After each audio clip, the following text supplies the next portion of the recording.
హే sweet hearts, evening మాటలు వర్షం పడేటప్పుడు ఇలా ఇంట్లోనే కమ్మగా జీడిపప్పు పకోడీ బాగుంది కదా. వినటానికి ఐడియా, టేస్ట్ కూడా చాలా బాగుంటుంది.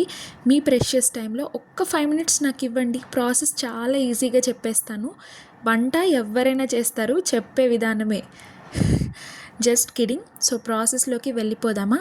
ఫస్ట్ మీ ఇంట్లో జీడిపప్పు తక్కువ క్వాంటిటీలో ఉన్న పర్వాలేదు, అది తీసుకొని వాటర్ వేసుకొని ఒక 10 మినిట్స్ నానబెట్టుకోండి, పక్కన పెట్టేసుకోండి. తర్వాత మనకి కావాల్సిన ఇంగ్రీడియంట్స్ అన్నీ ఇంట్లోనే దొరుకుతాయి, చాలా ఈజీ. 2 ఉల్లిపాయలు, 3 to 4 చిల్లీస్, 3 to 4 వెల్లుల్లి రెబ్బలు తీసుకోండి.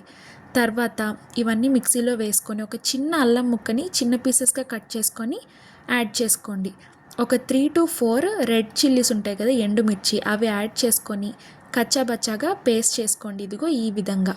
ఈ మిక్స్చర్లోకి 1 స్పూన్ ఆఫ్ సోంపు వేసుకోండి. తర్వాత మన నెక్స్ట్ ఇంగ్రీడియంట్ వచ్చేసి తక్కువ చిటికెడు వంట సోడా అంటే బేకింగ్ సోడా వేసుకోండి. తర్వాత మీ టేస్ట్కి తగినట్టు సాల్ట్ యాడ్ చేసుకోండి. దీనిలోకి మెజర్మెంట్గా ఒక 3 to 4 స్పూన్స్ ఆఫ్ శనగపిండిని యాడ్ చేసుకోండి.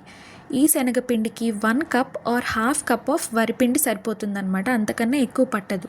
ఇదంతా వేసుకున్న తర్వాత మనం మంచిగా నానబెట్టుకున్నాం కదా జీడిపప్పు పలుకులు, దీనిలో యాడ్ చేసుకోండి. తర్వాత మనం నీట్గా వాష్ చేసి పెట్టుకున్న కరివేపాకు, కొత్తిమీరని దీనిలో యాడ్ చేసుకోండి. అంతే, చాలా సింపుల్. ఇదంతా మిక్స్ చేసుకోండి, వాటరే అవసరం లేదు, దానిలో ఉన్న మాయిశ్చరే సరిపోతుంది.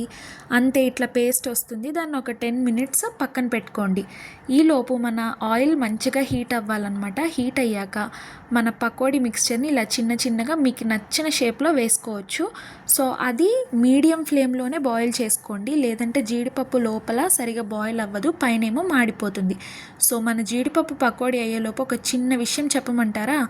ఎవరినైనా కలిసినప్పుడు ఫస్ట్ మీరు ఎలా ఉన్నారు అని అడుగుతారా? మీరు నల్లగా అయ్యారు, తెల్లగా అయ్యారు, లావుగా అయ్యారు, సన్నగా అయ్యారు అని అడుగుతారా? Please guys, it's not at all right.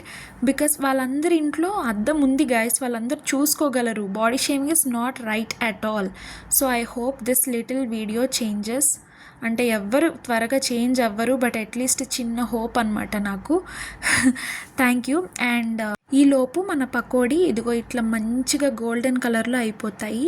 చూడటానికే కాదు, తినటానికి కూడా కమ్మగా చాలా బాగుంది.